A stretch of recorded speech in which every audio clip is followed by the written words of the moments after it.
Welcome to another episode of Tapped In with Tony.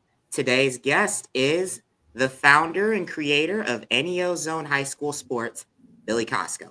Billy, thank you for joining Hey us. Tony, yeah, thanks for having me. Appreciate it. Not a problem, man. You guys, you have been on your grind since it's been about how many years? 4 or 5 years. You've About 4 years now. Yeah. been everywhere: Twitter, Instagram, TikTok, hmm YouTube. Do it Yep. all, man. Yeah, I appreciate it. Yeah, it's a lot of work, but one of the most rewarding things out there. I love doing it. Awesome, awesome. And my first question to you is, where are you from, and how did you get the interest to cover high school sports? Yeah, so I am raised in Medina. I moved there when I was 2 years old from Kentucky. I graduated from Medina High School in 2017. I got into it. It's interesting. So at our rec center, the Medina Rec Center, which is connected directly to the high school, for those who know, they had a rec basketball league, and I played in the rec basketball league. It was one of the things I love to do. And I also started a Twitter account for the rec basketball league, and it actually grew the whole league by about 40, 50 kids. And yeah, it was a lot of fun. So I kind of started doing a similar thing back then, and then I just expanded it on to if I can do it for rec basketball, why can't I do it for high school basketball? So I started doing sports predictions and stuff like that, and then it expanded into me actually going and covering the games live. So that's kind of how it all started. Awesome. And you go to school. You went to school at Kent State, right? Correct. Yeah, Kent State. Yep. Were there any other colleges you considered going there, or was Kent State just the number Yeah, one? so I actually did start off at Akron. One of the local branches was in Medina, so I did start off there. Did a couple years there, and I'm likely gonna be graduating here within the next 2 years at Kent State. Awesome. And tell me how NEO Zone got its start from starting from way back when. Yeah, so it first started when I was a senior in high school. At the time, it was called Northeast Ohio High School Sports. We started by doing high school game predictions. So a list of all the football games I would go through and pick the winners of the games and stuff like that. So that's how we started. It wasn't until I believe 2019 when I started covering games in person, like as an actual credentialed media member. Before that, I would just go to the games, pay for the ticket, go into the stands, and just kind of report on games like that. So yeah, and we've grown to the most followed high school sports outlet in Northeast Ohio on social media. So it's been a lot of fun. And it's a blessing to be able to do this, even if it's just a part-time gig for now. It's a ton of fun.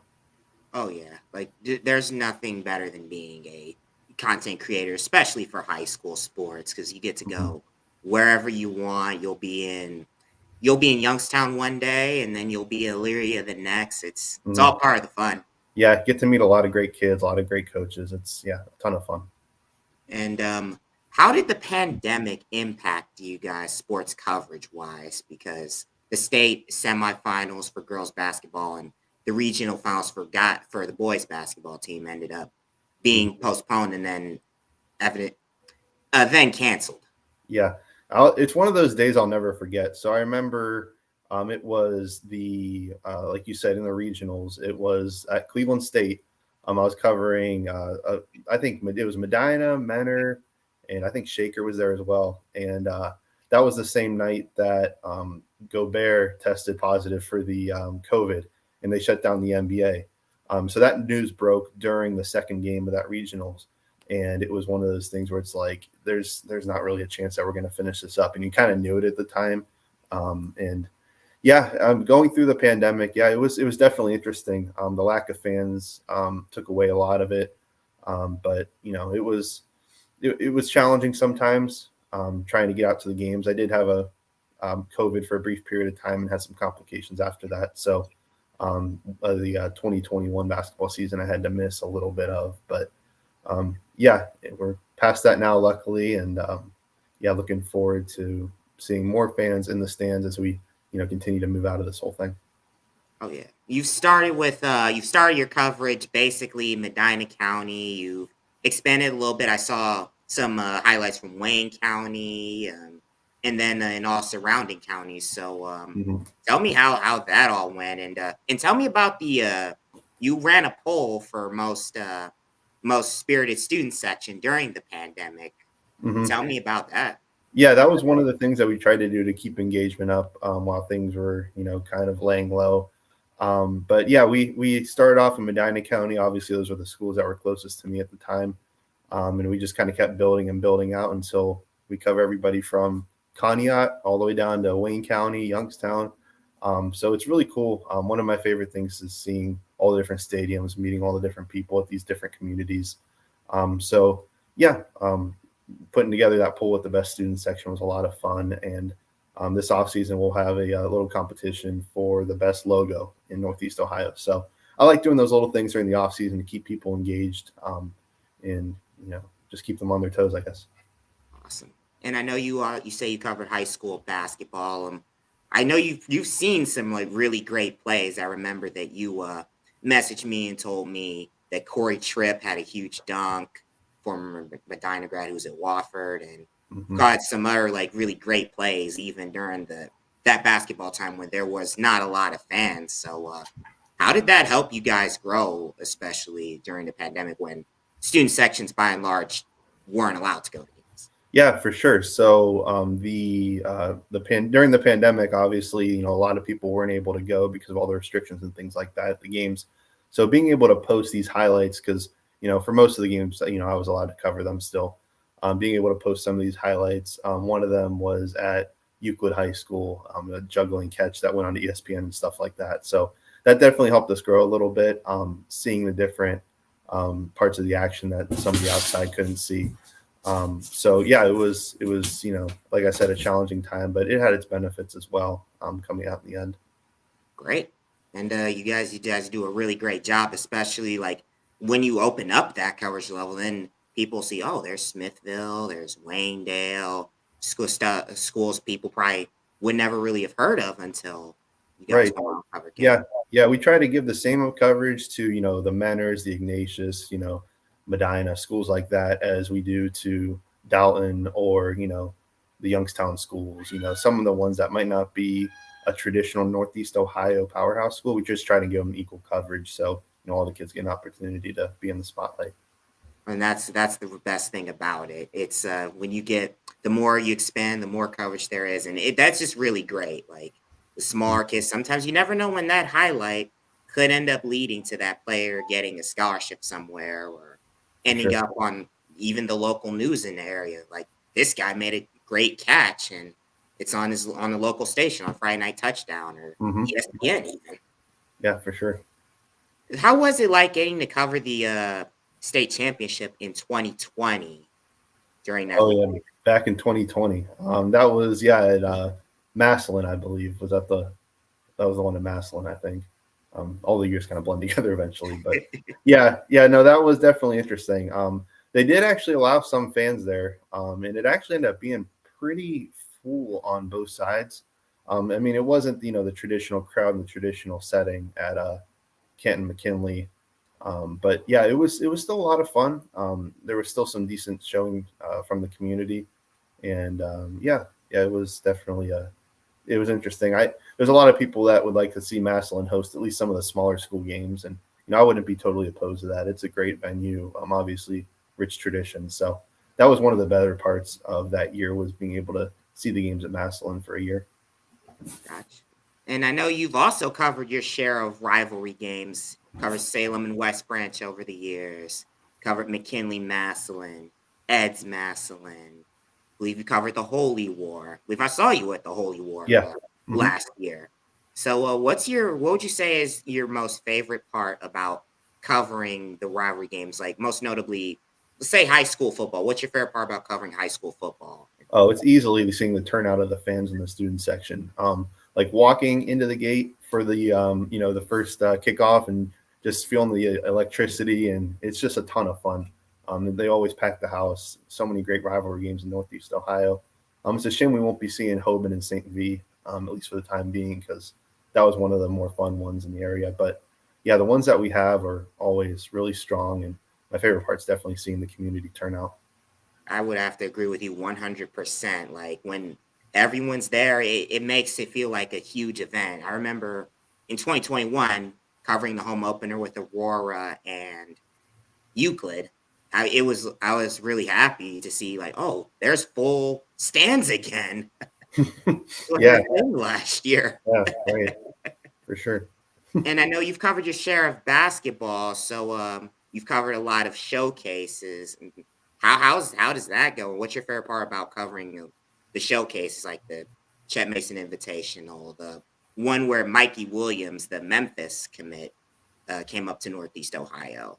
Yeah, yeah, showcases, they're a long day. It's a pretty hard grind, but they're a ton of fun because you get so many kids and so much talent in the gym at one time, and there's nothing really like that.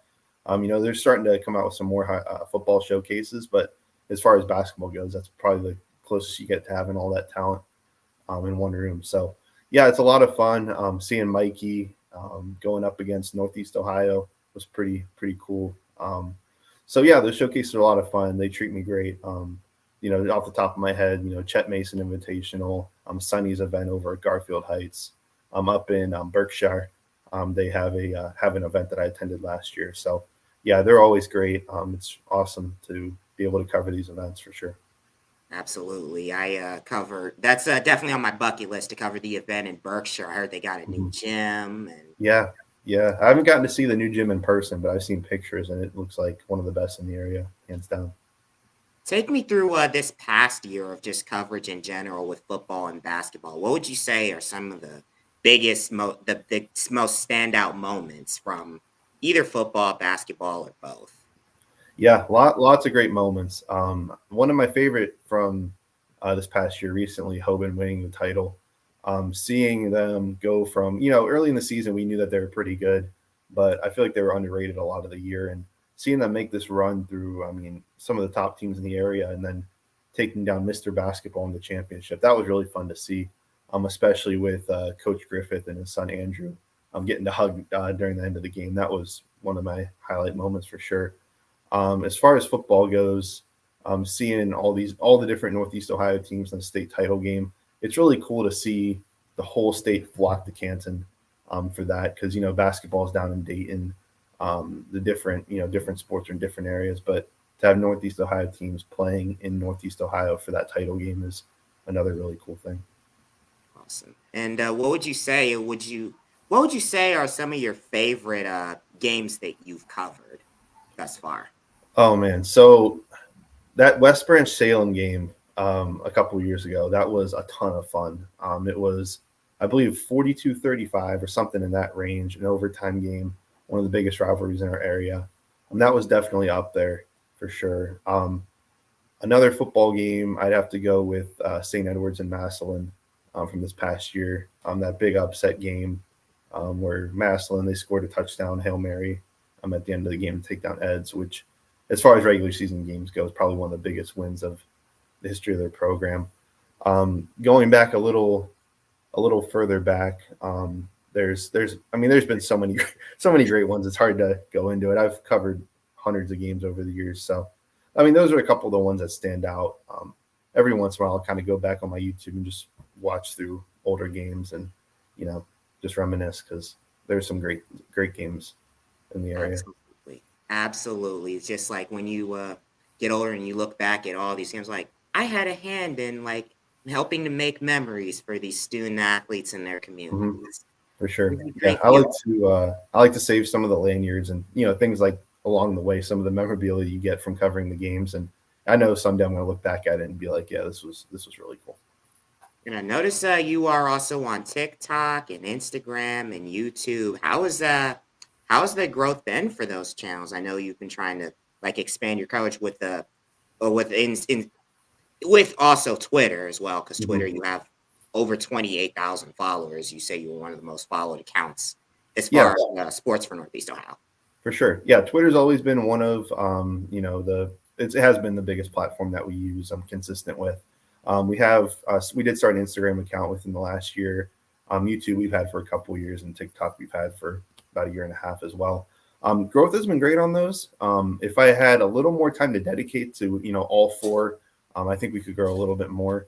Right now, I'm working 40 hours a week with my full time job, and then kind of juggling that and my high school sports, which is really my passion. But yeah, we're looking to keep growing.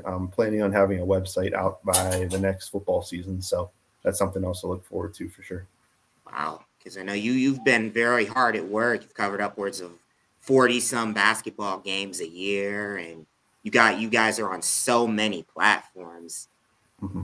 It's Yeah, that growth is like really huge, especially Instagram is one of the bigger ones as well yeah, that's for been on sure. the rise. Yeah. It's been it's a challenge, but it's a ton of fun. I mean, at the end of the day, I'm not doing it for followers. I'm not doing it for money. It's really just for the love of it, and seeing these kids give it their all every day, and just being able to be a part of that is really, really fun. Absolutely. I agree with you 100%. It's just like seeing the joy on their faces when they're like, "Hey, it's Tony or it's Billy." And I Hmm. myself also work a 9 to 5 job, so I cover games whenever I can. So I definitely totally empathize with you on the grind. Yeah, for sure. And I like to ask you three more fun questions here before we wrap up. Yeah. Given that Easter is coming up, what would you say is the most underrated Easter food? Oh, underrated Easter food. See, I don't know if this really qualifies, but I'm gonna go with a dessert. I'm gonna go with the Cadbury eggs. I don't know if you know those, like those little things with the cream. At least everyone I've talked to, they always, they're kind of impartial on it, or they've never had it. But that's one of those things every year I have to have on Easter, leading up to Easter. Where would you see what game do you want to cover in the future if you could cover any event outside of Ohio, be it high school, pro, college, where would you cover it and why? Oh man, yeah, that's a great question. I mean, the obvious answer, as unrealistic as it is, I mean, to be on the sideline for the Super Bowl or the NBA championship, one of those that would be awesome. As far as like a lower level event, I mean, not lower level in the grand scheme of things, but the high school championship down in Texas, for football, they pack the AT&T Stadium where the Cowboys play every year for that, and it's an electric atmosphere, so to be able to go to that would be pretty fun. And what would you say is your favorite play that you've ever got on video from football and from basketball? Oh, that is a great question. For football, I as recent as it is, I know it sounds like recency bias, but having that Maslin catch against Eds on video, I was in the perfect spot to shoot it. I was right in the same corner that the ball was thrown to. Got the celebration, got the fireworks. I mean, that was a really cool moment. That was one of my favorite football clips to cover. As far as basketball goes, there's been some pretty good dunks over the past years. I don't know if I can narrow it down to one, but seeing Chris Livingston play, he was a huge talent. Malachi Branham, all those guys have put together multiple highlights in their careers, so those guys were fun to watch. And dunking is one of the best parts of basketball. So any clips that have that, I'm all for. Oh, absolutely. I think one of the first dunks I caught on video was it was a kid from Field, Bryson Sylvius. That was the first dunk I ever caught on video 2 years ago. And I think one of the best I think I've caught is probably Marlon Barnes when he for Brush during a playoff Yeah, game.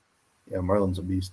Yes. Funny story is I was going to actually cover another game out that way, but with the switching of times, it enabled me to cover that game, and that's where I caught that moment on video. Yeah, that's it's all about being in the right place at the right time. Things always tend to work out. Like going back to that West Salem or West Branch Salem game I mentioned, one of my favorite games. I was supposed to cover a different game that night, but things didn't work out. I ended up going out there to Salem, and to this day, still one of my favorite games I've covered. So, you know, just all about being at the right place, right time. Things always tend to work out. Absolutely. And where do you see NEO Zone growing to within, I'd say, the next 3 to 5 years or something like that? Yeah. So we got obviously, like I said, plans with the website. We're hoping to have a mobile app launched as well in coordination with that website. So you can either go online on your computer and you know read articles and check all the scores and stuff that way, or if you just wanted to quickly open your phone, check it that way. That's one of the big things we're going to be working on over the next few years. Outside of that, we'd like to get involved with as many schools as we can in the area. Maybe do some, dual projects, some more exclusive inside stories, things like that. Yeah, but yeah, things will definitely be fun coming in the next few years, and looking forward to it. Awesome. And I know you say you covered state championships for football and basketball. How was it like getting to cover states in Canton and in Dayton from your perspective? Yeah, so both venues are top of the line. I think both venues are probably the best in Ohio to host. I know a lot of people would like them to be more centered in Columbus or maybe larger venues as far as the cover at Ohio State's stuff like that. But yeah, both have been are really fun. Both facilities are great to me, especially when I write with NEO Sports Insiders. I'll write with them too for the championships and yeah, they're a lot of fun. Being especially that close to the action for, you know, these big moments. Yeah, it's really cool. Thank you, Billy. You Yeah, have any, if you have any words of advice or encouragement or even a good message that you'd like to share, the floor is yours. You take yeah, 20 seconds, you take 20 minutes. Floor is yours, man. sounds good. Yeah, so everybody that's watching, I hope you just keep staying positive. If there's any athletes, just keep up the grind. And yeah, I don't got too much else to say to be honest, but yeah, it's been a lot of fun. And looking forward to another good year. Coming up with this football season. Absolutely. Billy, thank you for coming on the show. And to everyone out there, thank you guys for listening. Make sure you download the podcast because it's on multiple streaming platforms. Rate and subscribe. And thank you guys.